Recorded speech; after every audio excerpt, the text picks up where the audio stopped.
Thank you very much for inviting me to participate in today's meeting. And I made special effort today to try to look like my picture so that you would, identify me and go, I had a little pet peeve because my daughter tried to make me get out and do this dating online stuff after my wife passed away. And I'd gone through some period of grieving and things. So I started dating online just to shut her up. But when I found a person who didn't look like their picture, they had already failed the interview. So I want to try to look like the person that you see in the picture. My hair is a little bit grayer than there in the picture, but I'll just have to live with that. So good afternoon, everyone. I'm glad you're participating today. And who am I? And well, as you might gather, I've had a many years, I could say over 20, over 30, and then I stopped there and just say a long time in information technology, risen across different levels, did a lot of different things, hired a lot of people. There was a time when our company was trying to hire 10,000 people. And so that took a while to accomplish and do that.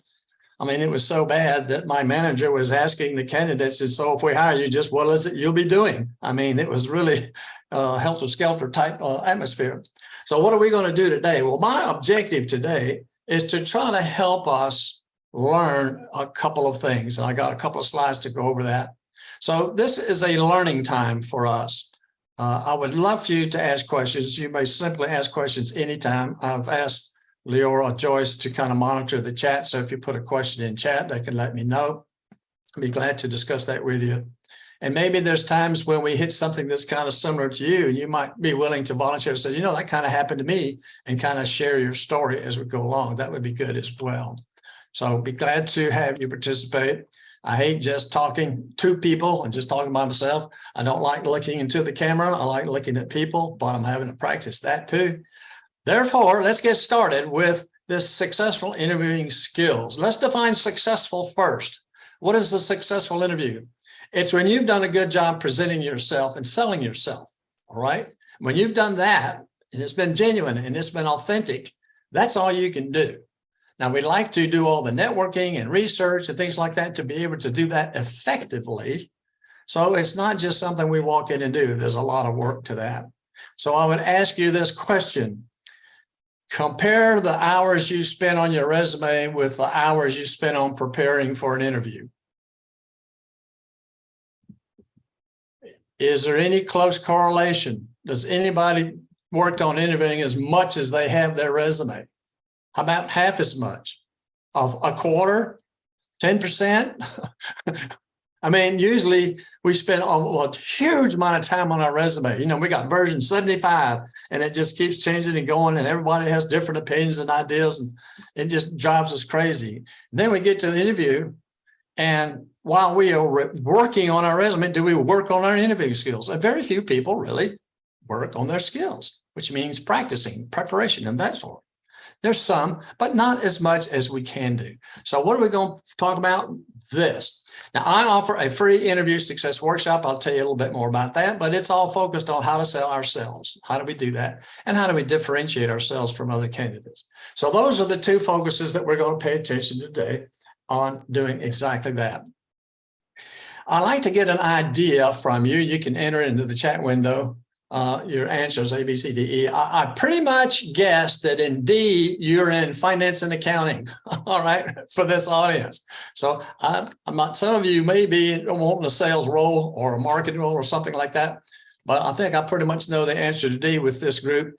But do you have a specific job in mind? Are you looking for several types of jobs? Do you want to be a director? Do you want to be a controller if there are different responsibilities? Do you want to be, one person, he's very good at being an executive and financial, but he wanted to be like an assistant to the financial VP. And so what are that title as a director? Other people want to be the VP, that does that. So if you've got that decision made, I don't think you're going to fit in the I don't care category. But do you have two jobs you're chasing? It could do either one of those. And lastly, do you have target companies and that specific job title and the location of where those companies are? So whatever answers you have in the chat window, let me open it up briefly so I can take a look and give you some time to answer. Thanks, Gary, for being the first. You got a couple of jobs. All right. Thank you, Michael. You've got a specific in mind. You got it targeted. Target. Specific. Okay. All right. Gene, you've got many choices in front of you. The job is tells me that's a high priority. You need the job quickly, so I'm willing to take something right away. Targeted D, right? D. E, that's good. All right, well, that tells me a little bit about you as to where you are and who I'm talking to. And I appreciate you completing that information for me to give me an idea. Because it kind of depends on where you are as to how you use some of this information and how you might do it. All right. Let's take a look at a little humor.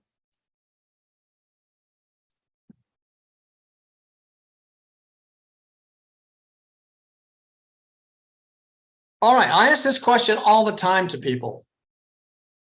I'll say, all right, do you agree that the interview is a selling situation? Everyone says, yep. So what are we selling? And what is the answer? Very, very typical. Boy, this thing is really touchy when I touch it. We're selling ourselves. Then I say, okay, define ourselves. And there's this long pause.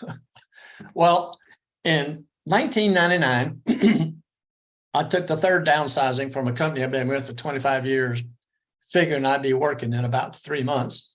Actually, it took 15.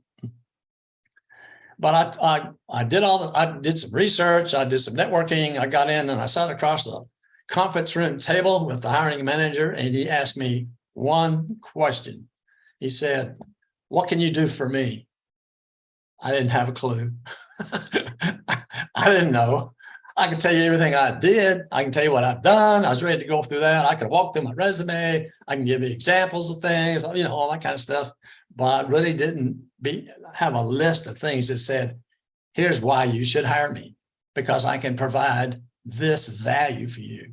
All right. Because that's what we're selling. So I came up with 3 things, because when I walked out of there, it ended up developing this workshop. So in year 2000, I developed it and I said, okay, we're defining by I am, I do, I help. So it's who we are, our soft skills, our characteristics.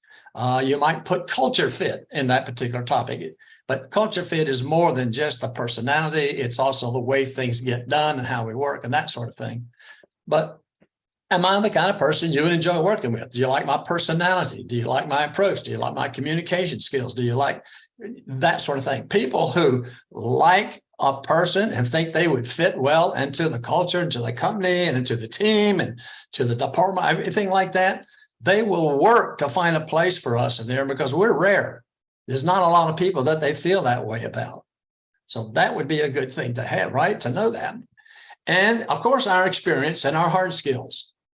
And thirdly, then how we can take our soft skills and our experience and knowledge and produce value for them. Now, I've done many interviews. And so in the workshop, I've done over 1,000 interviews. And I hear a lot of I do, a very little of I am, and almost none I help.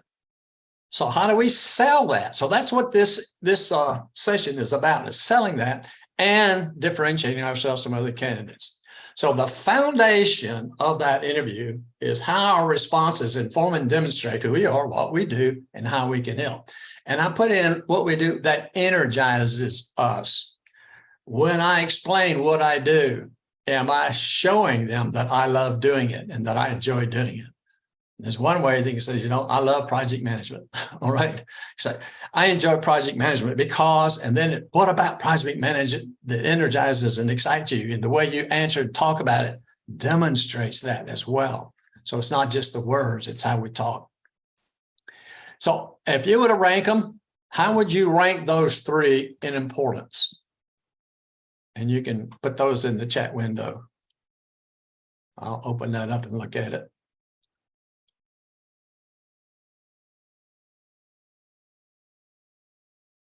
3, 2, 1. Go. 3, 1, 2, 2, 3, 2, 1, 1, 3, 3, 1, 2, 3, 2, 1, 3, 2, 1, 3, 2, 1. There's a lot of popular threes, 3, 2, 1s, 3, 1, 2s, and a few others. Okay, well, that's pretty interesting. I have a different answer. Now, here's what I do. I'm not telling you what to do. I don't like doing that. And of course, my opinion, it's all, everybody's got an opinion. I mean, how many chapters are in the job search book? I answered that question. One person said infinite. I mean, there's just a ton of stuff that I'm supposed to learn how to do. So from the interviewer's perspective, which is a differentiator, because we're thinking about what the interviewer is thinking and why they're asking questions, not just responding to questions. Have you ever said something and then said, no, wait a minute, that didn't come out right?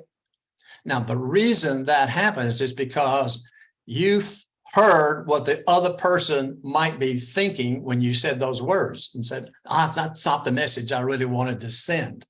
Well, that's the mindset for the interviewers, to be in the interviewer's perspective. So I'm going to go back to that all are important, right? And they're 1, 2, 3. But I contend this, and you say you agree with me or disagree, and you can tell me why you disagree. I am is the most important. Why is I am most important? Because I can do the job, I can do this, but I'm not the kind of person you want to work with.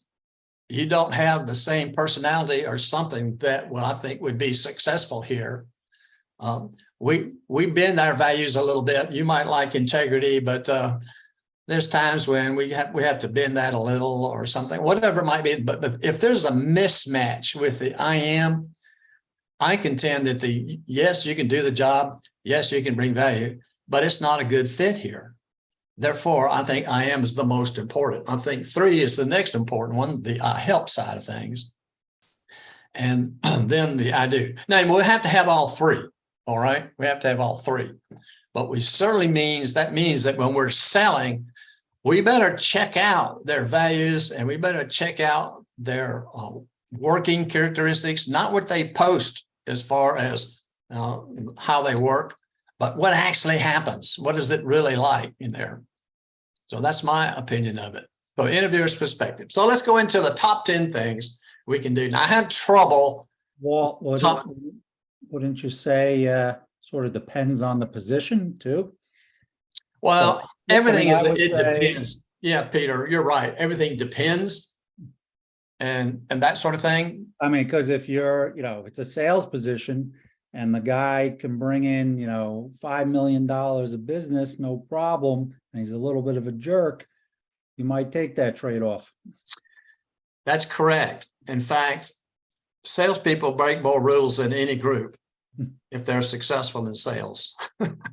They get away with more things on that thing. So that is correct. My question to you is, how long will you last there? Will they put up with you for that? I mean, if you're bringing it in or whatever. So there's some risk there. However, if you can be yourself and you can work with others being yourself and be successful in that situation, then that's an opportunity and that's a position you might want to take. But if you're the only one that's like that and you have trouble working with everybody else and they're not like that and it's a pain and it becomes something that slows you down, you'll leave. All right.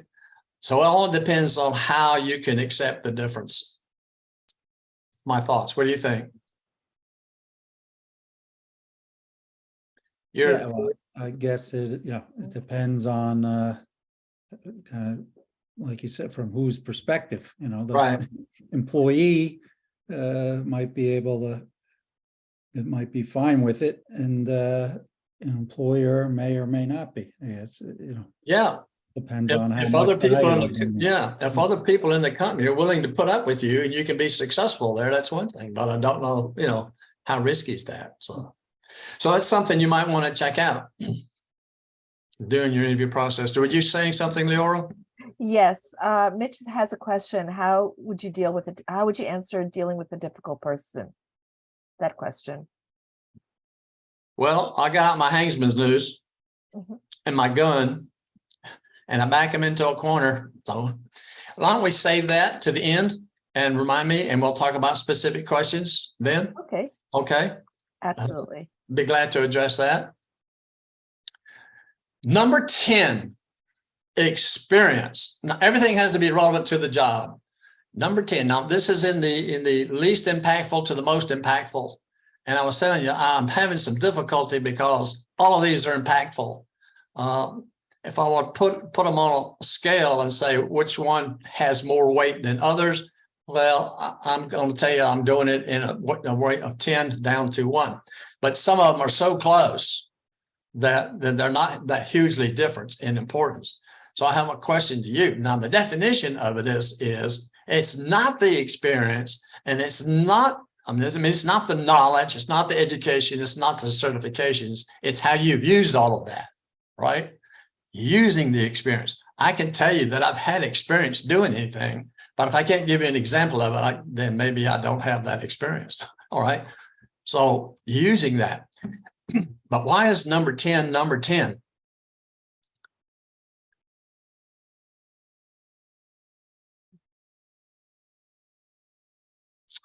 Well, let's talk about it a moment.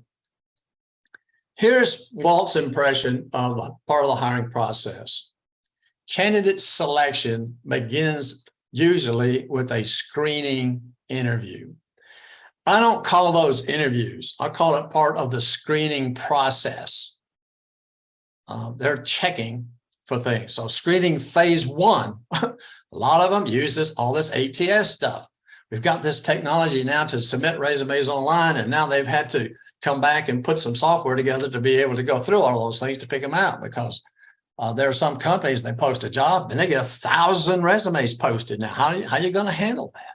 So they have to handle it. So they use this applicant tracking system to say, all right, let me match keywords. Guess what? We're sitting there and we're looking at jobs and we're working on keywords in our resume and trying to be found. I say, okay, spend 10% of your time trying to be found and 90% of your time finding, all right? Because we want to do some of that and have that. So that our LinkedIn profile, but they'll use that. And straight phase 2, they'll give us a call. Says, well, it looks good on paper.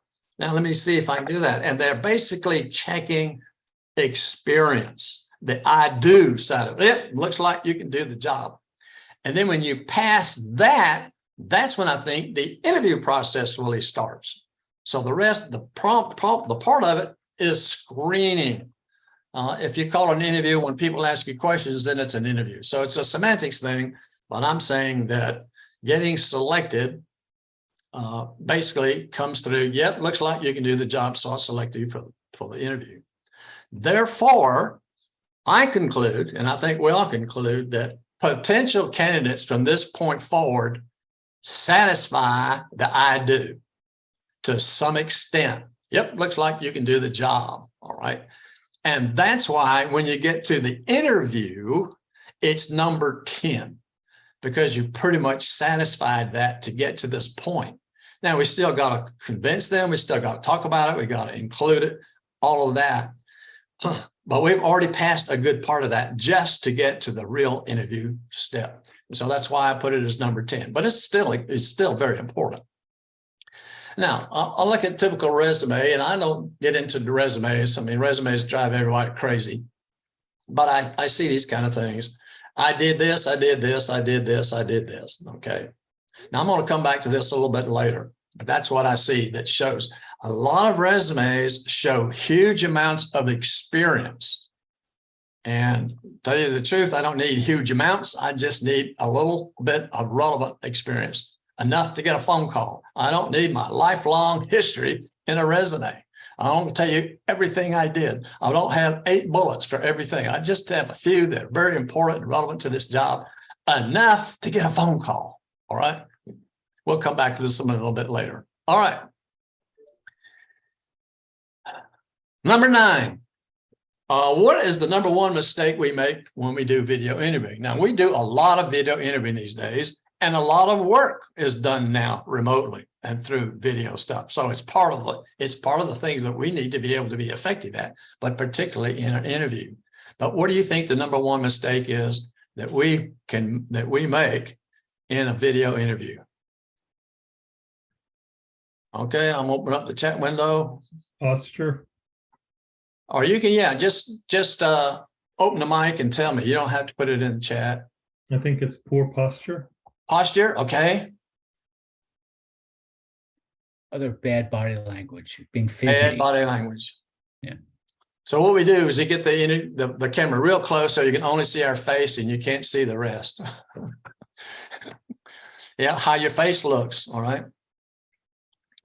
Poor sound, over talking. Over talking fits any interview. Okay, not looking at the camera. All right, thank you for volunteering those responses and your thoughts. Well, my contention is that the number one is anything that's distracting. Anything that distracts the interviewer, because distraction inhibits listening. So our backgrounds are pretty important as to how they look. I have chosen the center of the circle, a background. Is the least amount of trouble I can get into with this background. Okay, where somebody can't look at it and say, well, I don't like that. I've seen backgrounds with ceiling fans twirling in the background. So that's irritating with that. We do not want to have anything distractions. Cats walking across the keyboard, dogs barking in the back, anything that just, doesn't focus on the interview itself. And we're going to do this with these one-way interviews. Some of you may have experience where there's nobody there and we have to do that, but our background. So now I call it, we have to look good on TV. All right. We have to kind of focus on that. Well, I don't know about you, but I've not been trained in school in how to look good on TV. Nobody ever said anything to me about that. They tried to do that for me once and it failed. I was a company had bought us and we were going to give some information on leadership and what the leadership styles and the culture of the company was. And, and after 6 hours, they said, nope, we don't have enough time to teach the people how to do this. It's not coming across very well. So distraction, anything that can be distracting. Gary, you got a nice blurred background. That's a good option to use where you can't see anything. If somebody's got books behind them in a library, I'm trying to read the titles of the books. If they're close enough, that can be distracting. Therefore, anything that would cause distraction is going to be a major problem. All right. And you have a candidate who does not have that, the other candidate's going to stand out before we do. And that has nothing to do with our skills, our abilities, our strengths, our value, nothing. But unfortunately, interviewers look at reasons and find reasons not to hire you. You put a comma on your resume where it doesn't belong and they'll throw it out. And I've seen job descriptions that from a language standpoint and from use of the language and how they write and everything, we would not pass. There's duplicates, there's just misspellings. A lot of these things show up in a job description. We know that we are held to a higher standard than they. I've been in the service industry for years and servicing in IT services. And I'll tell you what, they wouldn't even do it the way we do it, but we have to do it. So when the kid comes up, he comes up to me and I finally get somebody to cut the grass and I'm going to pay him for it. And I look over in the corner and there's some grass that he missed. Now, the last time I cut the grass, I missed it. And I said, I'll get it next time. But this kid missed it. So I said, well, get your butt over there and cut that piece. All right. The standards are higher. And so the standards for candidates are higher than the employees. And that's just a fact of how it goes. So we want to avoid distractions. And number two is not looking into the camera. We would like to develop and build a relationship and build a connection and have some rapport with our interviewers. It's very limited online. The most significant thing we can do to do that is look at them not be off to the side. So if I'm talking to you now and I'm looking over at Leora's video and I'm seeing her and I'm seeing Gary and I can see Michael and all, and I'm talking and I'm just looking at you. Well, how do you feel while I'm talking right now? You know, it's not very good. So I have to learn, and I'm still learning, only doing this 2.5 years. So give me another year or so. I have to learn to look into the camera and imagine that's a person that I'm talking to somebody. And that takes some practice to do that if you don't do it.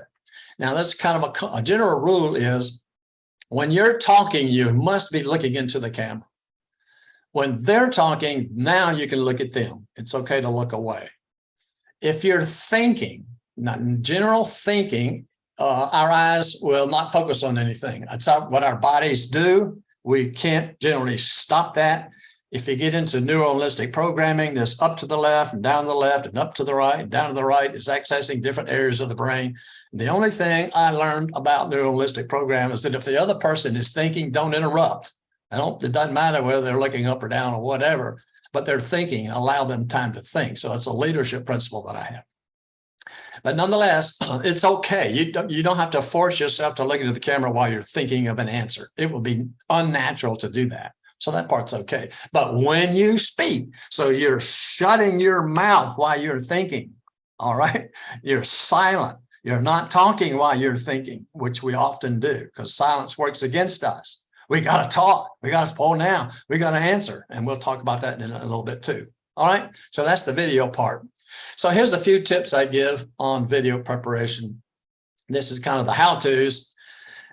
Be sure your hardware software works, prepare and do in advance. Make sure you're eye level at the camera so that you're not looking up or down when you look at somebody. Leave a little space above your head, okay, so that you're not like this, you know, and you're not like this. Got to have that kind of position, right? Make sure you don't have any distractions, dress appropriately, have a phone number if something doesn't work. I don't know about you, but I have learned that the second Tuesday of the month, Microsoft puts out updates. And you'll get this message, and they're going to update your computer, and you got to wait for it to, finish updating. It takes over. And here I am, in 10 minutes, I'm going to be giving a presentation, but my computer's occupied. I can't use it. So, and then practice looking into the camera, practice talking to the camera. All right. During the interview, always be early.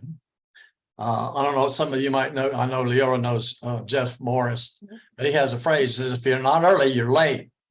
You got me thinking, well, just how long does 10 o'clock last? It's such a short time. It's almost 10 o'clock. Next thing you know, it's after 10 o'clock or whatever. But it's always be early, not late. If you're a little bit late, that's a negative. All right. You don't show up on time. You're not prompt. You're not whatever. All these negatives will come forward. So I think you all will have a problem with that. Smiling. But smiling is not a technique. Smiling is a result of what we're thinking and feeling. If you're thinking and feeling good, excited, very interested, like this opportunity for this job, really like this company, you got it made because you will then show that. Smiling is key. In 1971, when I was looking for a job and I went to Robert Half or somebody like that, within 30 seconds, he says, Walt, you got to learn how to smile more. I'm still working on it. All right. It's only been 50 years, so give me a chance. I'll pick it up sooner or later, but smiling more. Keep the good posture. So somebody mentioned postures about that. I've seen some people that'll just lay back and are just, way back. And I said, well, I'm a very laid back person. And I said, fine, you go ahead and lay back, but you ought to do something in such a way so that people don't comes across as negative for you. I don't want you to be somebody you're not. But at the same time, if you are truly interested and truly excited and truly think this is the exact thing that you want, I don't think you'll be laid back so much. I think you will be leaning forward. I think you will be nodding. I think you will be showing that in your responses. Always be authentic. I got a phrase that says, tell the truth, but you don't have to tell the god-awful truth. Give you an example. This is a non-business example. When I go to the grocery store, I forget my coupons. So there's the negative statement, very short on the negative. So what I do is I'll put them in the glove compartment of my car, and I always have them when I'm at the grocery store. And I stop my story, and that's the truth, but that's not the end of the story. Now, the god awful truth is I forget to get them out of the glove compartment. And then when I get into the, if I do get it in my pocket, when I get to the register, I forget to take them out of my pocket and use them. And then when I get back in the car, I said, dadgummit, I didn't use my coupons. I looked at them and said, I'm saved. They're expired anyway. So that's the whole story. And I have some kind of mental block on taking coupons into the grocery store. And I don't know what it is. I've been trying to use them for years, and I've only been successful 3 or 4 times out of 1,000. All right. I got them. But I don't want to tell them that story. I just tell them that, the part of it. And it works sometimes. So I'm telling you the truth, but not the whole truth. And there's a thing, we don't know it sometimes when we get kind of put in a spot or we're a little embarrassed or something like that, we'll touch our face. We'll touch a nose. And some of you, if you really study the body language, if you touch your nose, you're lying. And if you do this, I said, no, my eye itches. That's why I'm touching my eye, but we want to try to avoid touching our face. 8, the questions that we ask. The higher up you go in responsibility, and many of you are at that level, a lot of interviews are already in a conversational mode. And that's good. It's not the interrogation. But sometimes recruiters like to do the interrogation styles. You might hear that interrogation piece. And depending on who you're talking to, depends on the questions that you might ask. Because you certainly don't want to ask a question to somebody who might not know that answer. So I can't ask, if I'm talking to a team, I might not want to ask, where do you think the company will be in the next 5 years? All right. They may not have that information readily available to them. But questions are extremely critical and a major impact in the interview itself. Now, I was fishing around the internet looking for some stuff, and I found some quotes from George Wright, who was at the time the VP of IT operations at the United States Postal Service. And his responses to questions he was asking in this interview fit right in with what I think matches what we should be doing. So he said, I asked that kind of, if he's got any questions for me. Why does he want to know the questions of them? Because I want to say how insightful they are. It tells me what's important to them. So if the first question comes like, yeah, I do have some questions. What kind of benefits do you have? All right. What message are we sending? Well, we're telling the truth. We need healthcare. We need benefits. We need all this stuff. That's a major factor in getting a job. All right. It's not a selling factor. All right. It's not. So if I came to you and said, all right, I'm looking for the benefits. I'm looking at what kind of benefits do you have? So let's don't bring up benefits until we get the offer. Right. But it does tell us what's important. Therefore, what is important to you?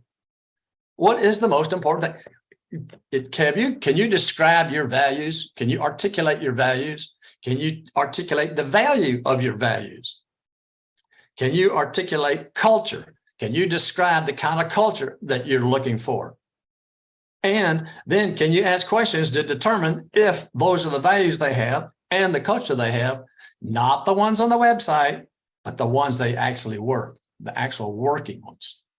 And I have another presentation just on vetting values and culture, and it's how to come up with questions about the ones that you're interested in and how to go through that process to develop those questions. Very, very important. They're going to grade us on our questions. Wouldn't you love the interviewer to say, you asked good questions? What does that mean to the interviewer? It means you're finding out what you need to find out about this company and this job so that you are making the right decision too. That's how important it really is. One person, you went up to a series of interviews, got to the CEO, and the CEO at the end said, do you have any questions for me?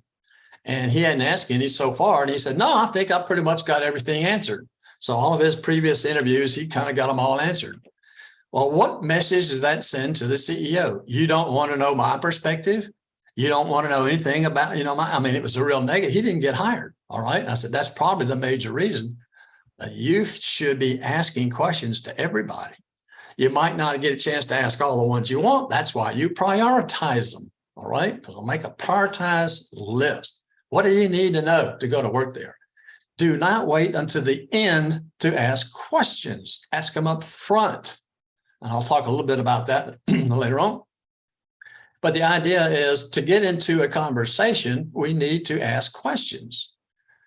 We will like to have a 50-50 mix of questions by my standards. And that is, I've got generic questions. Now, what is it like working here? Very open-ended, very generic type question. But also I might ask, said, well, I see in here that you have this kind of leadership in the requested. So when you say leadership, what kind of leadership are you looking for? Because there's a lot of styles of leadership. You want to work in the military? You know what their style of leadership is, right? You want to work for the government and the government style, you know, that's a very, very different style in the government and government jobs and working with that. So there's different things. So yeah, I got leadership skills, but I don't know if they're the same leadership you like. So asking that. So the company specific questions are the ones that are leading with information that you have done through your research. So I was talking to Michael, and Michael was telling me that one of the things that's it's kind of unwritten here is a sense of urgency. It's not one of panic, and it's not one of, you know, always having a lot of stress and things, but everything has a sense of urgency about it. What would your comments be about that? All right. What does that send to the interviewer? When I lead these questions with knowledge that I've found, I'm telling them I've done my homework. I'm telling them I know what I'm getting into. I'm telling them a lot more than just asking open-ended generic type questions. So I like a 50-50 mix of those. That means we got to do some research and planning. I was going to look you all up because I had a list of names. Going to look you up on LinkedIn, and I was going to find out things about you so that I could tie that into some of the stuff that I'm telling you here. But I failed because I didn't ask the right question, because I would look up. So if I went to Gary Levy and I looked up Gary Levy, and there's 17 Gary Levy's, I said, oh, I don't know which Gary Levy there is out there. So I failed at that. So next time I'll ask what their LinkedIn profile is, because I like to know about who my audience is, particularly with a group like this. All right. 70-30 time, we're talking. In general, that's about how it should go, so that we won't be seen as taking over the interview. The traditional model, and this is more at the professional level than at the executive level, is that they ask questions and we answer questions and we hope they choose us. I can't tell you how many times people have told me, you know, I think the interview went well. Said, did you ask any questions? Did you get any info? No, I think I answered all the questions right. Well, if we're in the response mode, here, I'm just going to answer questions and I'm not going to question and find out and talk and discuss and whatever it might be. That's kind of the wrong approach. Now, the executives have it. They understand this. They've reached a level where that pretty much goes forward and does that. The professionals don't understand that as much. So from the participants here at the higher levels of responsibility and things, usually it's pretty good discussion time. But this is what we really want to do. They have needs and we want to find out what they are. And then we want to show how we can match those needs. And we're going to do it by showing who we are, what we know, and how we can combine that experience and knowledge and our personalities to the value that we bring. So in a selling situation, I'm the one responsible for them to buy me. Instead of, let me tell you this information and then you decide whether you want to buy me. I'm taking the responsibility to do that. That's what salespeople do. Candidates that don't do that or just responding to questions are not different. They're the same as almost everyone else. But the person that goes in with this idea of saying, let me show you what I can do for you by showing you who I am and my experience, to do that is a lot different and a lot better. Would you agree? Anybody would disagree with that? If you do, send me an email. All right. Listening and speaking in their frame of reference. This is a pretty big one here because we want to kind of stay on their agenda. We don't want to take over. There's a couple of tips on that I'll talk. But it's like that example I gave you when you say something, you want to take it back. Why did they ask this question? In an interview, did you ever stop and think why they asked that question? Do you really understand the motive behind it? You may think, you may say, yeah, I got a pretty good idea. I don't need to really stop and think for each one. But, you know, everything depends on the question, who's asking, and where you are in the process as to what response we might give. So a salary question right out of the bat from a recruiter is obviously a knockout question, okay? But ask at the end of the process, it could be they're trying to put an offer together for you. And they want to know what would be the good thing to put. All right. So it's very different motive depending on those three factors. But we want to think about where they are, what's going on, what's happening, who I'm talking to, and why. So here's a question that I ask in the workshop sometimes to try to see how they come across. I'll say, professionally, what gives us the greatest satisfaction? What is it? A lot of people say, oh, I love working with teams. I like this. I like this. I like this. It's all about what they like. There's actually nothing wrong with that, but here's a better idea. So A says, I like this. B says, well, I like doing this, that, and then I add the value of what I do. Here's my opportunity to sell not only what I do, but the value of what I do.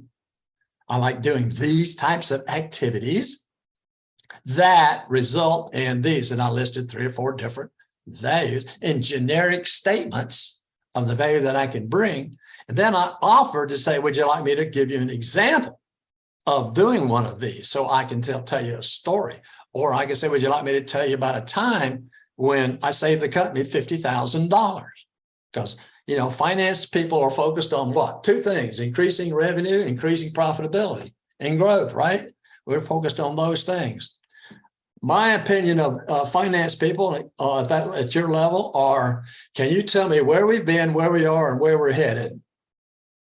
Can you tell me where my opportunities are for growth and where my opportunities are for saving money? Okay, that's your job. Go.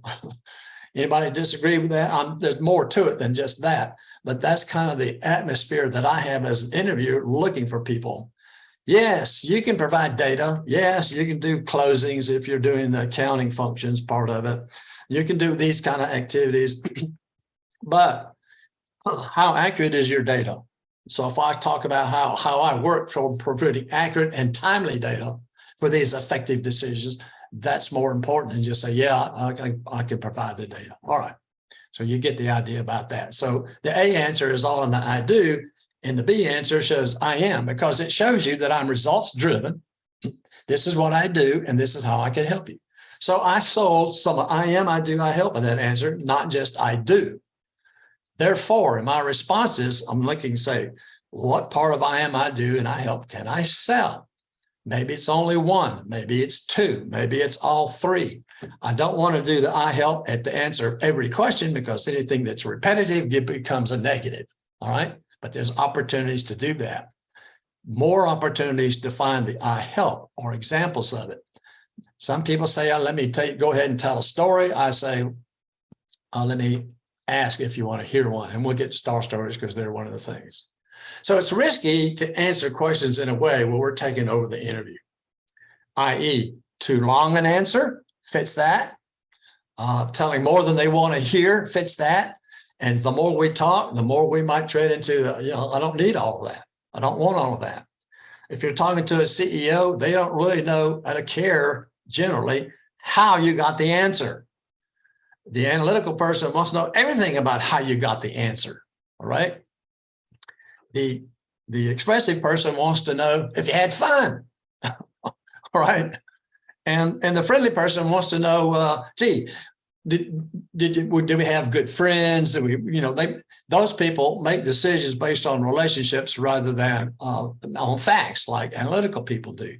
So maybe we can take a look and see how that person is operating and how they're trying to interpret what we're saying. So we answer questions. We got to answer questions, right? But that doesn't mean we can't do more than just answer the question. One of my phrases that I like is, if I want to do a little bit something different, or maybe I want to do an indirect answer. Maybe I don't want to say no, but maybe I've done something similar. I'll take a simple example, a particular CRM system. Have you worked with that? No, but I've worked with other CRM systems. I'm very familiar with them. It won't take me long to come up with how to navigate with this particular CRM system. So an answer like that.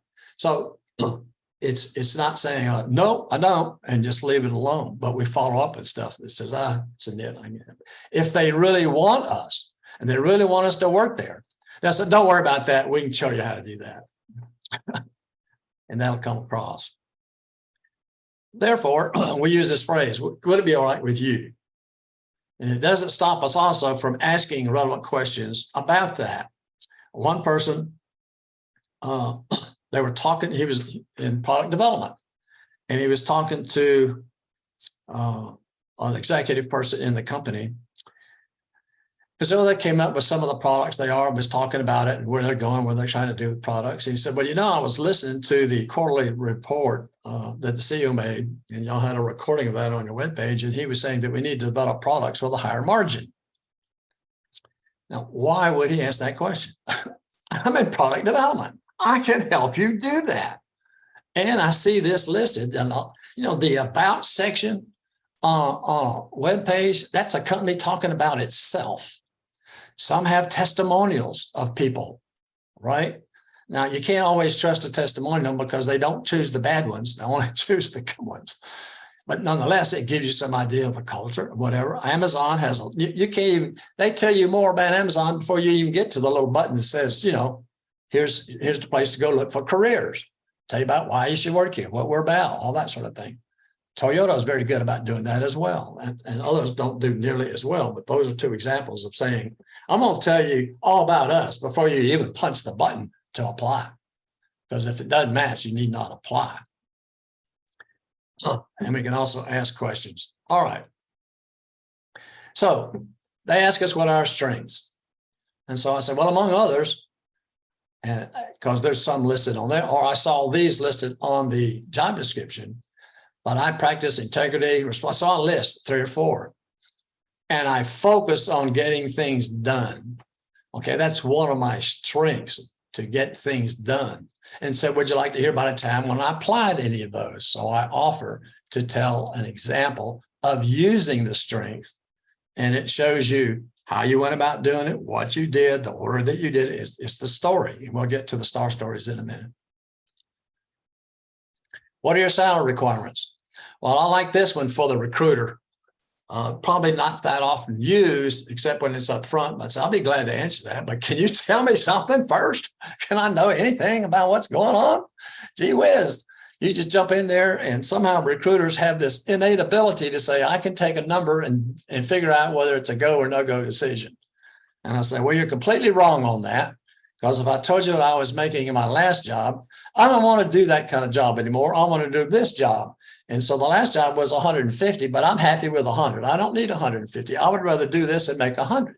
So I'm in my 60s and I've done all these other things, and I'm not looking to do all that for, you know, I don't want to be CEO. I just want to do this job and do that. And I really love doing it. So that's my job, is convince them that I want to do that. So, but you might ask, can we discuss more about the company, the duties, the responsibilities, expectations? Then I always suggest, but then you say, but I am interested, what is your range? All right, you always come back to them, say, what have you got? This whole idea of whoever speaks first loses. And I ask many people, where do we lose? And there's this long pause. Well, we lose leverage. The more they want us, the better we are to negotiate salary. If we don't know how bad they want us, then talking about salary is kind of a little mystery area. We're not sure how to answer that. We have options. You can answer it.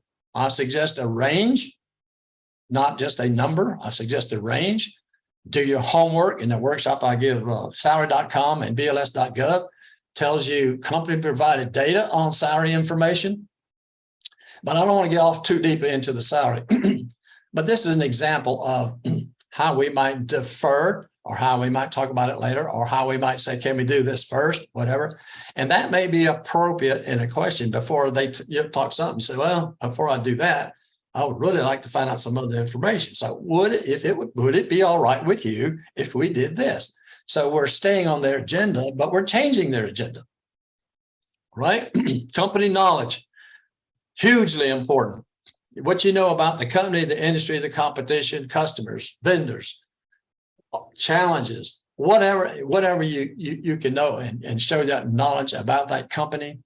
And I mentioned the company-led knowledge questions as one of those differentiators and one of the ways to ask questions that demonstrate our company knowledge. And our questions to find out about the company are all important and critical, because it sends them a message of These are what's important to me in the company. This is what I like to know about the company. This is what I learned about the company. I need to validate that with you. Is that what you would say? Whatever it might be. But the knowledge, there are people who go into an interview and their answer to what do you know about? Well, I know you're in the Fortune 500 and, and they give me 2 pieces of data that's on the front page of their web page, and that's all they've done. How impressive is that compared to the person who does demonstrate company knowledge? I know what your growth objectives are. I know about your products. I know about your services. I know this. I know that your territories are this. I know those kind of things. You can blow people away because you can tell them you know more about the company than they do. All right. And that's more at the professional level than at the executive level. But still, the more you know about the company and demonstrate you know about the company, the better you stand with the interviewer. You be the interviewer. Would you decide that? Because I'm asking you to look at all these options as if you were the interviewer. Would that make a difference? Would that be positive? Almost, I'm sure most of you have hired people before. So here's what George says. You better know something about the company and have some understanding about the objective of the position. That phrase, objective of the position, is equivalent to how you can help, right? So like what to accomplish that. Find out how the company perceives the position. How do you find out? Research before informational interviews. I strongly recommend informational interviewing and finding out information. That way you can build relationships and get referrals. If you want to connect with me on LinkedIn, I will not connect with you if you just punch the button and it says, hi, Walt, I would like to connect with you. And you just, because you're sending me a message that says, I'm going to put the least amount of effort into asking you to connect with me that I possibly can. And I'm thinking, well, why do you want to connect with me? What for? What's the value? I get a lot of requests for connections, and that's the last I ever hear from somebody. What about if I made a connection and I said, in that, I put in a personal note. For me, all you need is say, hey, Walt, I listened to your participation at the FANG group, and you've already passed the threshold. All right, that's pretty minimum amount. But if you do that, then it's okay, and I'll connect with you. Send them thank yous for connecting. Then, if you want to, the difference between what I would say is a contact and a connection, I'm going to say that most people's connections on LinkedIn are contacts. You don't know each other. You don't know very much about each other at all. And our job is to get people to know more about us. We do that by learning more about them before they learn more about us. And that gets into that. But anyway, that knowledge is going to show a huge amount of difference from one candidate to another, and that you're serious, that you've done your homework. You can find it all over the place. I'm going to mention 2 of these because they help with informational interviewing and stats up and targeting. That Data Axle Reference Solutions. I don't know if you're aware of that. It used to be called Reference USA. And over on the right is the A to Z, with the informational interviews being the primary one in the middle. A to Z is very, very similar. They're both databases, and they're available through your library. If you want to find out about them, call your library and talk to the reference librarian who's in charge of all these databases that they have at the library. And they buy a subscription to the service. It's pretty expensive to buy one, if we want to just buy one ourselves. Once you get your library card and have a library card number, you can go to the library, go to that database, then it'll ask you to put in your library card number. You put it in and you got access to the database. These 2 databases have parameters about companies. They have a whole list of parameters on the left: size, location, a whole bunch of different industry, et cetera. And you can put that in and you can find companies of the kind of company that you're looking for. If you find one company, it'll have a number. There's a couple of numbers associated with them, the NAICS code, stuff like that. You find out that code, then you can go in and look up companies with that code, and you can find other companies that do a similar business. The whole idea about that is targeting companies and finding out how to figure out which ones. You could even put how many miles from an address, and it'll draw a circle on there. So, okay, here's companies that fit within a number of miles. One of the important factors today in finding a job is not how far it is to work, it's how long it is to work. How far do I have to drive? because I get tired of driving in the traffic. But using your information interviews, this is an excellent place to gather that information. I suggest a list of 20 target companies. You have a list of criteria to meet the 20. And then you want to pick 5, and you have further criteria to pick the 5, and you work with 5 at a time. And when one of those, just because a job didn't work out one time with that company and it's still a target company doesn't mean you quit.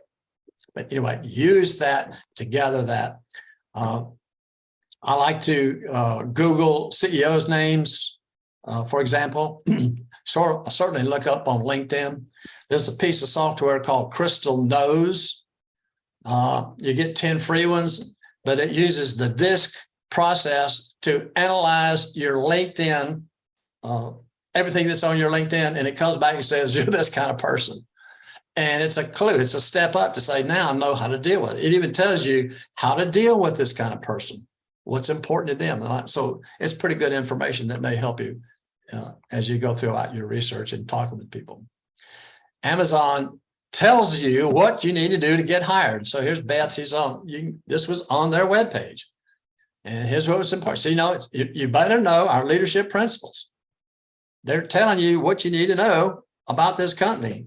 And if you don't know these things, when you go into the interview, when they tell you, you better know them, that's a real strike against us. You got to follow the leadership principles. And then she says, we love to find people who build, invent, and have a passion, So is that you? Do you like to build? Do you like to invent? Do you have a passion for that, making an impact? Do you have that? That's the kind of people we're looking for. Yeah, it's a match for me. You can't read these, and I don't intend for you to read them, but there's 16 of them. What's interesting to know is that Bezos added 2 of them back in 21. Very curious that he added 2 more. And that'd be a question. I said, well, that was interesting. What do you think brought about the situation where 2 more were added to that? There's a friend of mine who did interview with Amazon, and their question was, tell me the top 5 leadership principles that are the top 5 for you. So you better know those leadership principles. All right, they're telling you that. Another little example is Toyota. Toyota is pretty interesting because I looked up their logo. 5 years to develop the logo, and here's what all that means. And I looked that up. These are the things that I can talk about. Toyota said, I like your logo. I looked it up. It's very interesting. And it took, 5 years. And interesting that the original name, for Toyota was Toyota, and it was changed to Toyota. So you're giving that information. And then you say, I like the fact that you are matching the company and the technology with the customer. I like that representation. It's kind of cool that your logo looks the same in the rearview mirror as it does looking frontward. Just some things about it. You don't have to explain their logo to them. Some of them probably don't even know it themselves, but you can talk about this quality, meeting and exceeding expectations, that they're involved in the community. Locally, Toyota is heavily involved in the Dallas-Fort Worth area. They have a soccer stadium. It's a really nice complex. They're extremely involved. And if you've got a community, a volunteering effort, that's also some of the things that they're involved in, there's a great relationship builder and a connector and all that to say, oh, I know that you support Habitat for Humanity. I also am a volunteer for Habitat for Humanity. Strong connection there. All right, moving on. What we can do for them. Kennedy says, ask not what your country can do for you, but what you can do for your country. So this is the I help side, all right, what we can do for them. So you have a list of achievements. Look back over your history and say, oh, here's what I've done. And as you go forward in your history and you make an achievement, you finish a project, you do something, record it. Many of us have worked for years and we have not recorded our achievements. We have a hard time remembering them, all right? But it's something that's important that we do. And it takes some effort to go back and look at that and try to put those down. So a tip, as you go forward, keep recording that because jobs don't last that long anymore. There's no more of these 20-year jobs and things like that. 3 years is a pretty good number. One person told me he had a 3-year contract. And I said, what's the difference between a permanent job and a contract job? It's not that much. How can I help you? So you have your generic, I increased revenue, did that. Remember that resume bullets I was telling you about? But then give me the specific. Anytime you mention an interview, I can help you increase revenue. For example, would you like me to tell you about a time when I increased revenue 20% or whatever it might be, or by so many dollars, whatever. So add specificity to your achievements. So here's what I suggest a resume ought to look like. So at the top, I don't like the word summary. I don't like job descriptions that don't have a title at the top of them, where I have to kind of read them and then figure out what the heck it is you do. But I do want something to say, well, here, I've built, I've done this, here's the I do's, I've done that, I've increased this. And that's sort of in the paragraph, at the top. And then in my bullets, I've got the measurements. I increased this, I generated this. It's not, I did this, I was responsible for. Here's the value, I'm selling the value. I don't have to tell them how I did it in the resume. You might want to know how I did it. So you're going to call me up and say, come in and talk to me. I want to know how you did that. The purpose of the resume is to get a phone call, not to have them read our complete history. I see so many things, I see tiny fonts. I mean, it's just, I look at it and say, who's going to read that? You look at your own resume and say, if I was hiring, would this resume interest me?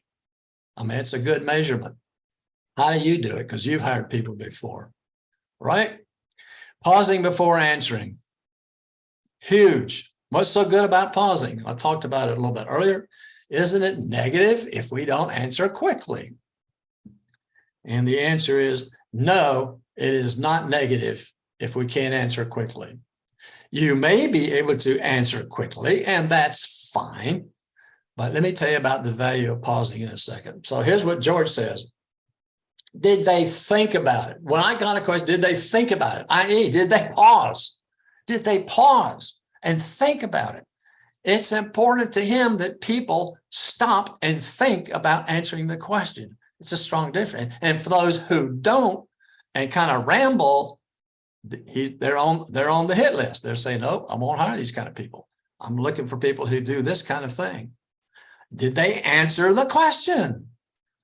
And it shows me as an interviewer how well you're listening to me and how well you can communicate effectively, which is in clear, concise terms.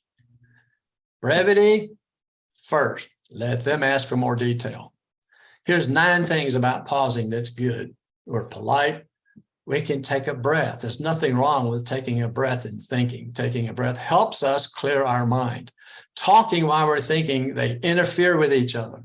I've seen it get down to the point where it says, can you repeat the question? They even get lost in talking themselves and forget what the question is. Another person, that question was, what do you know about Microsoft Azure? Now, Azure is an operating system. It's like iOS. It's like your PC operating system. And that's something that Microsoft uses. He started answering the question before it was finished. And he answered, what do you know about Microsoft? And so he answered the wrong question. He didn't wait until the end. He didn't begin to pause. He didn't even listen to the whole question. This helps us answer a pausing by repeating the question mentally in our mind before we answer. This forces us to make sure we heard the question. Now, you might not have a problem with that or a challenge with that, but nonetheless, if another little side effect is if, like number 9, you get a really tough question and you've been pausing to think before you answer, well, they can't tell it's a tough question because you're pausing and thinking here. So there's a lot of good reasons about pausing. I can tell you this, if you don't practice it, you won't do it, because I see it. I tell people in the workshop, I want you to stop and think before you answer. Okay, we go through the interview, they don't pause once, not one time. I have to sometimes, okay, stop, because they start rambling. I say, okay, time out.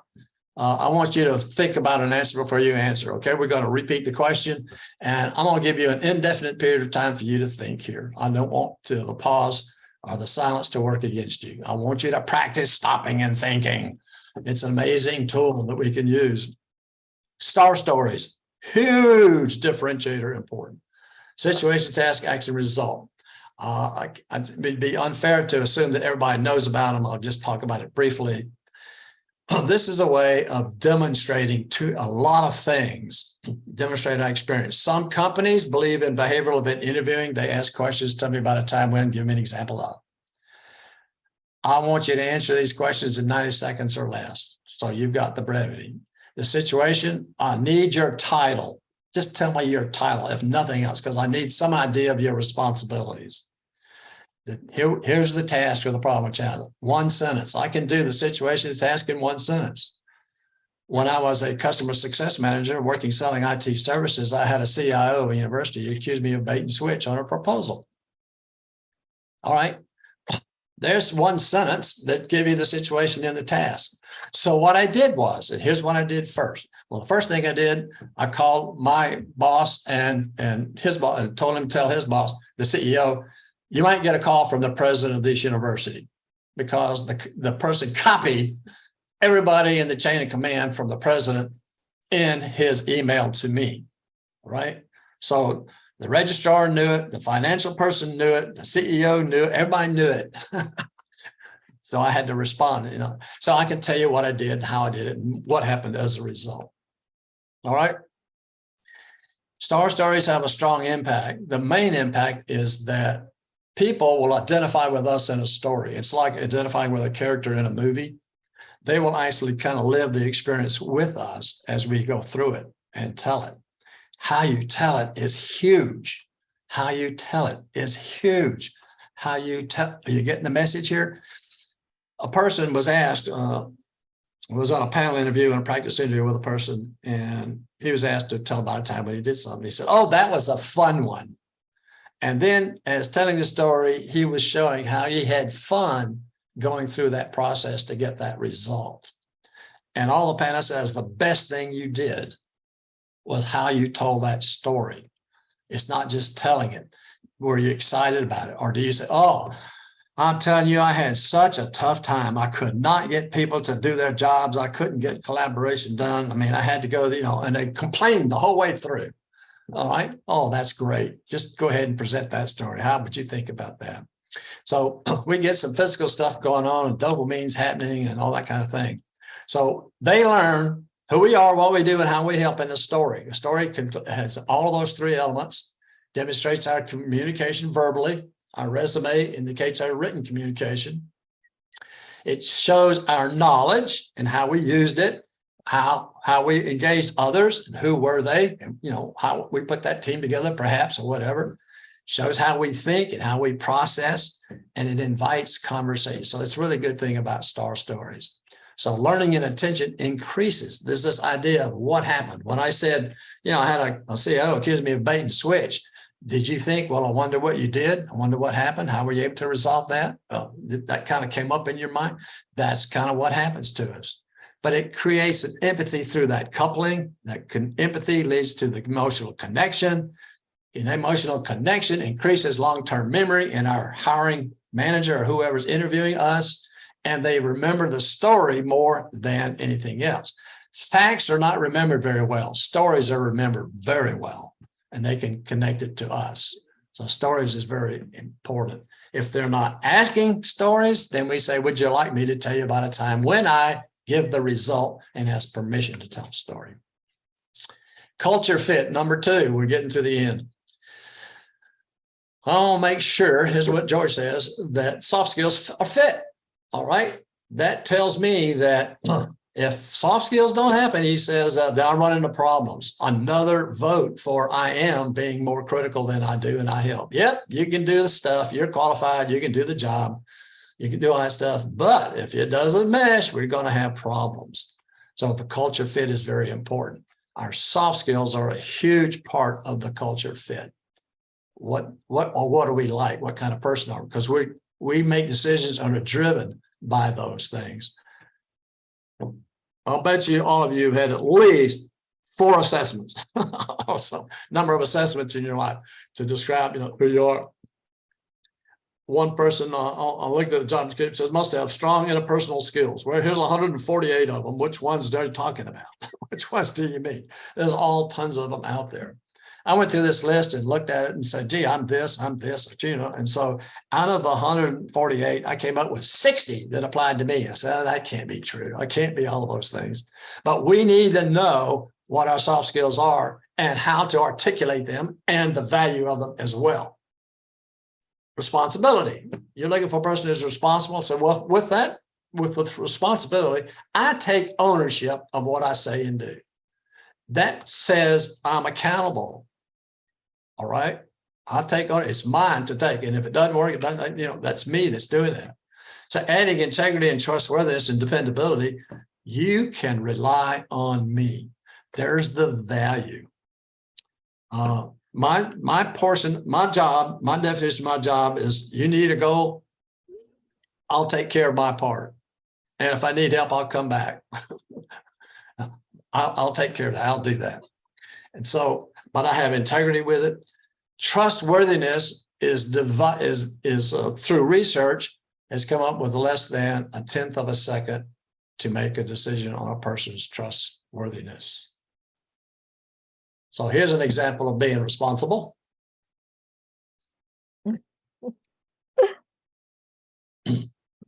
So values and culture. In the culture, values are philosophies, beliefs, they actually drive the business. And then the culture includes the values. And if they're shared, because you might find one department that has a different set of values in another department, all right? But if there's shared values, and then the attitudes, goals, and practices that characterize an institution or organization. Therefore, what are your prioritized values? What's most important to you? How can you describe the culture? If you can't define that for yourself, then how are you going to find a match? You have to do your homework. Then you can develop questions to say, let me see what they really work, how they really do. So question, for example, well, you know, when a situation comes up, do you ever have to bend the rules a little bit to make that work? All right. What are we testing there? Anybody got an idea what that question tests?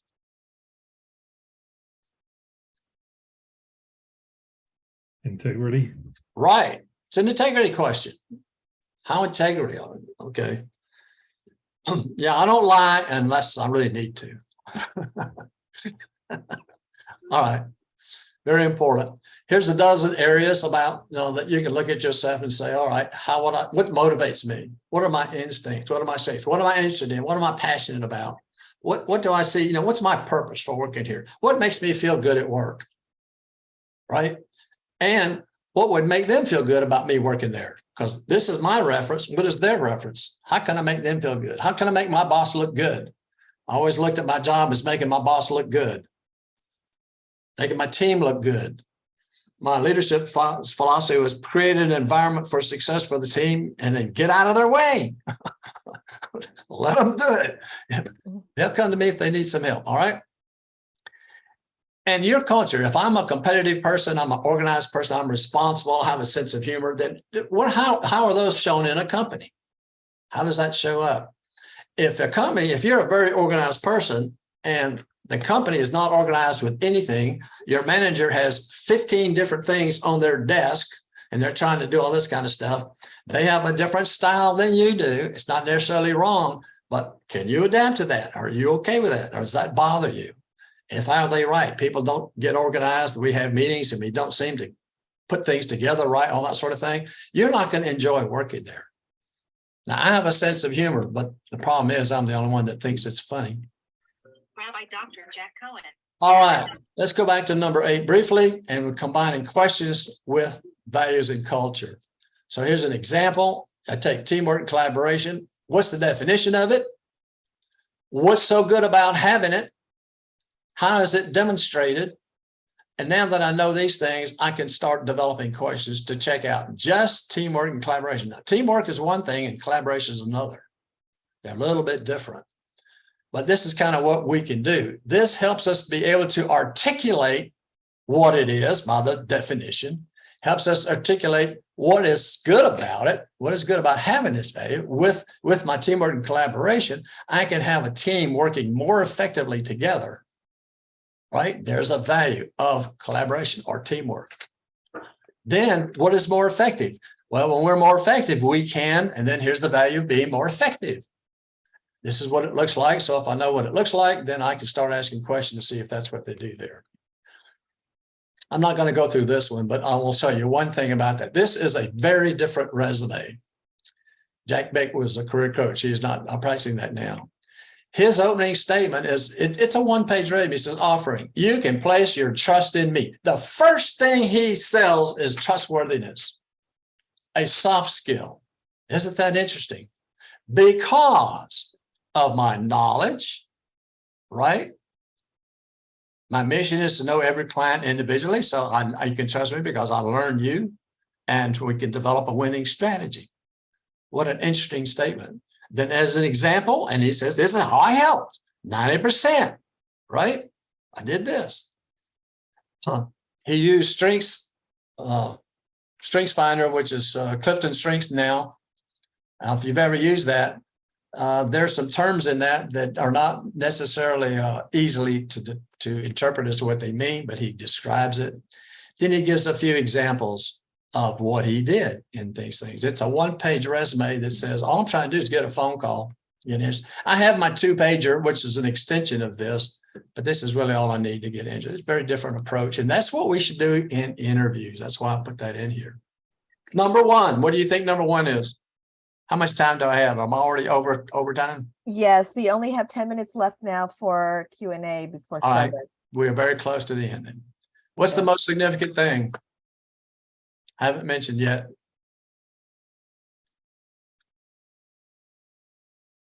Okay, I'll tell you. The demonstration of genuine enthusiasm, energy, or interest in the job and the company. Number one, if you don't show that during all the rest of the stuff we talked about, you're just going to be amongst the candidates.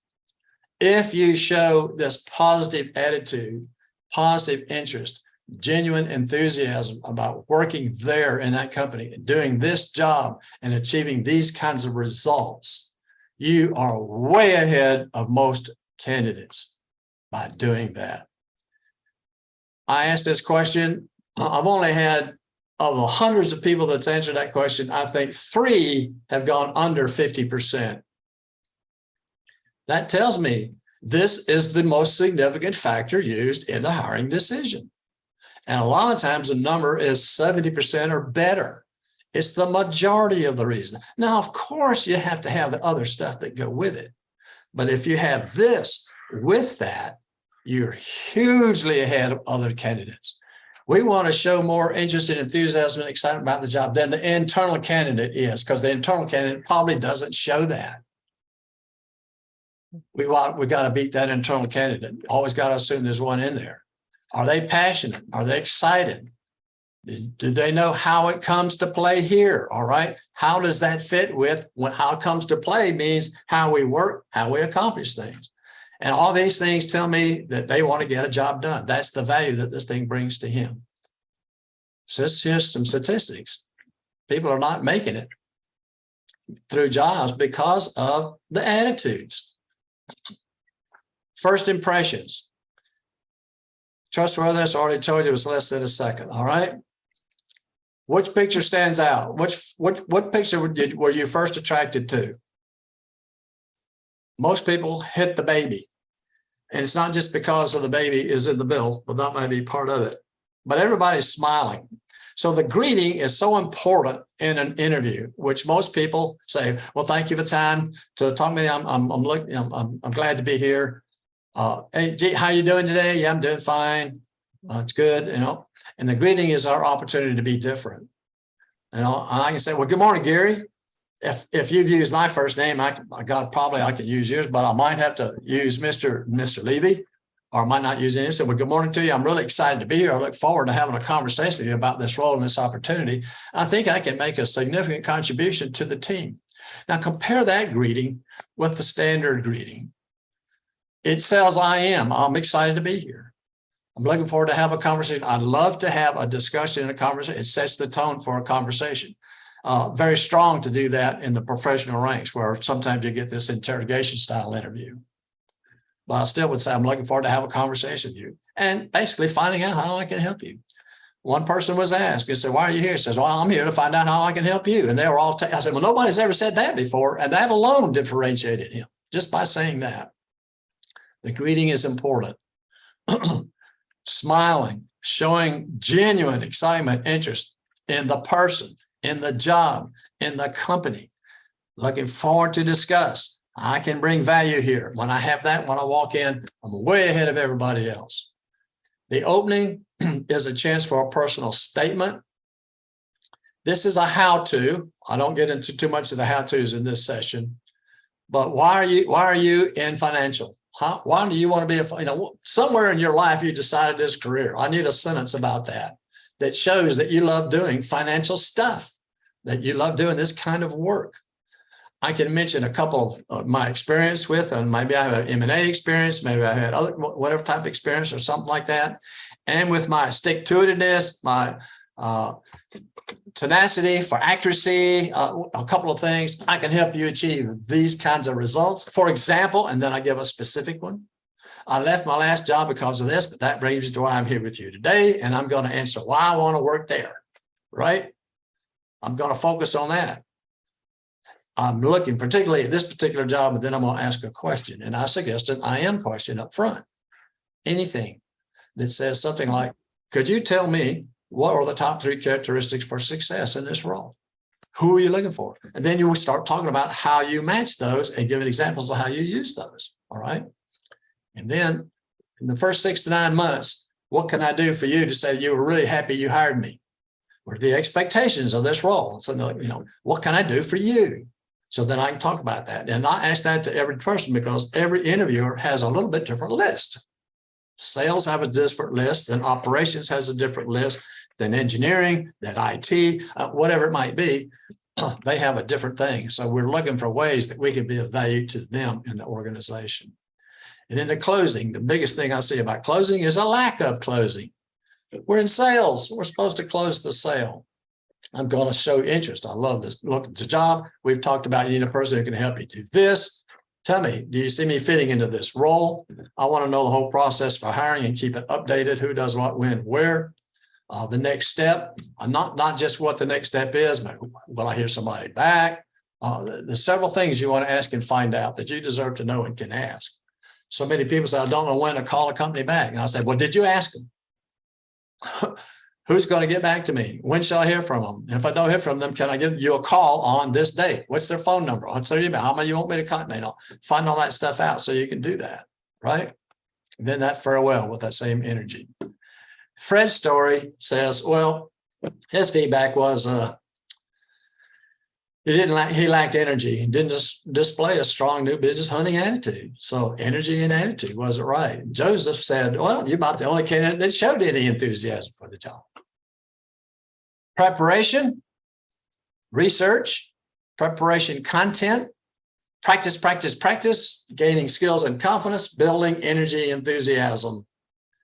Those are the steps to get there. If you haven't done any research, you don't know about the company, you haven't practiced anything, you don't have the same energy, enthusiasm about an interview than you would if you prepared for all of that. There they are. Practice. You can practice with me. There's the Dallas Pit Crew. DallasPitCrew.com. Do practice interviews with a panel of interviewers who have had experience in hiring. Preparation is the same as they would prepare for a real job interview. Mine is back on first, the fundamentals of selling ourselves and differentiating ourselves. Then we can get into more of the mock interview because mine is a learning interview. It's a practice, it's a workshop. It's not necessarily that. That QR code will initiate an email to me that basically says, Walt, I'd like to register for the workshop. It's free. I learned about it through this on this date. And then I'll send you an email back and I'll say, okay, here's some dates that we can schedule. Last thing, doesn't have anything to do with interviewing, but the choices we make, we have attitude, kindness, respect, optimism, giving, and happiness. All of those are choices that we can make in life. And Roy says, whatever choices you make makes you. Thank you so much, Walt. We only have a couple of minutes for Q&A, so let's address first of all Mitch's question about how to answer how to deal with a difficult person. Okay, so do you have in your background an experience of dealing with a difficult person, first of all? So you want to tell a story about that. It's a common question. You know, interview questions don't say, tell me about a good day. They say, tell me about a bad day. Tell me when you had this, when this was going right, what's wrong, customers, people, whatever it might be, and challenges, all right? And tell that story. So how did you deal with it? How did you handle that? Then I would ask a question. Tell me, how would you describe the team members of the team today? I wonder if they're having difficult persons. Now, if they ask for a different employee or a difficult employee or a difficult customer or a difficult vendor, you know, whatever that might be, because you know, in finance, you deal with all of them and do that. So we talk about that. But an example, we said, well, you know, I had a vendor that just wasn't on time, just wouldn't deliver on time. It's very critical. So I got together with them, had a conversation with them, talked about it. So, well, tell me, what's the problem? What's the issue that you're having in delivering on time? Because I don't think that they want to be late, but I'm trying to talk about them and trying to understand their perspective and what's going on and what's happening with them. And maybe there's something that we can do on our side. And say, well, you know, I can help you with that. I can give you this kind of information. I can do that to help them make their deliveries on time. And so as a result of delivering on time, this is what happened. So here's what was going wrong. And here's what things look like going wrong. And now here's what things look like when they're going right. I don't know if I answered your question. Is that sufficient? Walt, yeah, I asked that question. The reason why I posed that question, I've been going for some project management roles in financial services. And as a result of that, you're dealing with a lot of people in different groups, whether it's legal, compliance, operations. So I was asked a question, if your project isn't going well and someone isn't you're not getting a response to advance the project, how do you deal with that person? Okay. So, I mean, I've said in the past that I try to work with the person and explain to them that in order for us to progress, in order for me to progress the project, I need some cooperation. I need your cooperation and your responses. And then I would say, I understand you have a busy slate. If there's someone else in your group I could work with, I would appreciate that person. Okay, so you have options here. My option is to say, well, I'll talk to the person. I said, what's going on and what's happening? I want to find out from their perspective why they're not doing their part or whatever the difficulty is, and try to understand them first. All right, because a lot of times it's something out of their control. So you get a team member and they work in another area, but their work day is loaded with stuff in that area and they don't have enough time to work on this special team. So if that's the problem, then I said, then I went to the manager and said, can we allocate more time or find somebody who can allocate more time for this project? You know, something like that, you know, into the process. But I love the answer when I first find out, you know, what's going on, what's happening. Okay, that's fair enough. Instead of saying, okay, son, did you hear what I said? You will come in by midnight. Did you get that? No, I always try to build good relationships. That's why Right. I wouldn't, you know, you obviously use that term. All communications to me start with them first. Right. It almost always starts with them. So I go in there and what kind of message am I sending when the manager comes in and says, did you get that report ready? Or the one then says, well, how's everything going? How about the manager comes in and says, well, how's everything going? And then ask, did you get that report ready? So the first one was more interested in the report, not you. The second one's more interested in you than the report. Thank you, Walt. Sorry, Elizabeth had a question also. Why not be straightforward about the range for the salary? You can be straightforward. It's okay. It's an option. There's no problem with it. Just understand that you started negotiations. That's not necessarily wrong or bad. And you can go ahead and give a number. It's an option for you. So it's not a problem. It's an option. And at some point in time, you can try to delay it and they won't let you get away with it. You still got to give a number. All right. And that's okay. We're going to play their game and do it the way they want it done. And here it is. Now, if you don't get a lot, there's a phrase that I suggest we can use in answering that question. And it says, based upon what I know now, I would expect something in this range.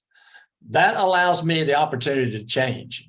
Now, you actually have the opportunity to change it later anyway, when you get down to an offer or discussion, whatever. But we're talking about trying to do this. And if we don't want it to be a showstopper, right?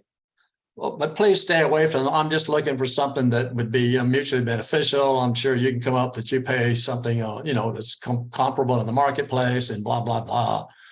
And you don't answer their question, but you say, would it be all right with you if we did this first? And if they say, no, I want to know now, then I give them a range. And then I ask, what is yours? But you have to do your homework first. That's correct. Doing your homework to know. Now, the problem with doing your homework today is that things have changed in the last year, and I don't know if the databases have kept up with those changes.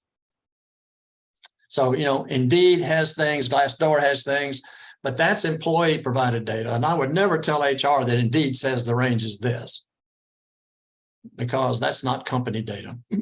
And I can put anything in Indeed that I want, because if I have to get ranges out of Indeed, I have to fill out 40 question responses to tell them everything about me so they can put me in the database to use, And it's what I say. I can tell you any number. I can make it 100. I can say I make 120. I can say, well, I can choose whatever name that I want. Great. And Elizabeth also asked, are your workshops free to attend? Are they what? Are they free to attend your workshops? Yes, but I use the bait and switch. I'll send an invoice after you get hired. Yes, they are free. Okay. Any other questions?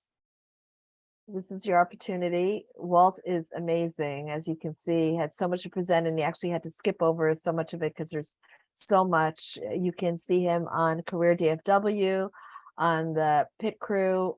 He really has a lot to offer. Let me see. There's, I think, another message came in. Nope, just a comment. Everybody's thanking you so much for this, Walt. Again, any last minute questions, anyone? If anybody has a specific question about a specific challenge they had to interview, like the salary question or why you left your last job or something like that, give me a call. I do free phone coaching. I prefer you not call me and say, I have an interview tomorrow. Can you help me? That one's kind of tough. I suggest that you practice. So practice to gain that confidence. I find that more people at the executive level are taking advantage of the workshop than the professional level. That's a lesson to the professional level. Executive levels think this is important for them to do. And I can sell you a lot easier than I can sell me. If I know about you, I'm easy. I can talk about you and all those things. And I feel real comfortable. There's no nervousness, no anything. When I start selling me, it kind of changes. And as one HR executive said, when we started the interview, she says, I hate being on this side of the desk. So, it's a little different. But I'm going to put a little thing in the chat before we leave, and I'll be done. Okay. In the meantime, everybody remember, after Walt posts his note, everyone should save the chat. And I put instructions in there several times on how to save the chat. You go down to the 3 dots, and then if you want, you can put it later on into a WordPad to get the links. Leora, do you have the link for the 13 presentations that are out there on? No, I don't have it. Would you like that? Yes, I would. That would Alright. be great. He has a 13-part presentation. It's amazing. Yeah, the leader of the pit crew and myself as the workshop, when COVID came along, one of the people here who actually was the founder of careerdfw.org and careerusa.org, which is a huge website for job seekers with lots of information on it. I point everybody to that website. So you're looking for a job, do you know about that website? You ought to go look at it, what it's in there. But I can give you this thing, and I can drop it in the link. Okay. Also remember, everyone, you can watch these on YouTube from Career DFW, Career USA. Just go to playlist. Remember that you have to go to the playlist in order to get that. Yeah. Career YouTube/Career DFW, I think is it. I think But so. I'll also give you this link here.